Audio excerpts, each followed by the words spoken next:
Phone आ गया। Hello, लड़की phone है। अरे नहीं नहीं, हमारा शादी भाई एक बार तो भइले हला। वो हमारी बीवी के टीवी हो गला। वो बीवी वाले का मरा वाली होइल बा। दो गलो नहीं तो हम घर में रहूंगा बोलत है। हमरा के मेरा का टीवी हो गई ना। आवा घरे तो तुम बताइए। अरे नहीं रानी, हम जाना थी कि तू वहीं है। तोहरा वजह ना चिन्ह कहाँ हम तो वजह सुनता चिन्ह गई है कि तू वहीं बोलत है। पहले मजाक करते रही है।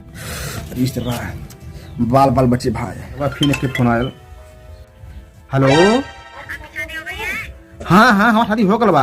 हमारा शादी हो गल बा। हमारे के मेहरारू बा, वो टीवी ना भला, वो ना मरे वाली। अरे यार तू हऊ बिहाने से कहले परेशान हमारे मेहरुआ हमके हम जी की हुआ हला। और बतावा रानी का हाल चाल ठीक पाड़ू ना? अरे तो काहे ना तू कह तू सीधा सीधा या तो हमके मारा के मन कर दबा।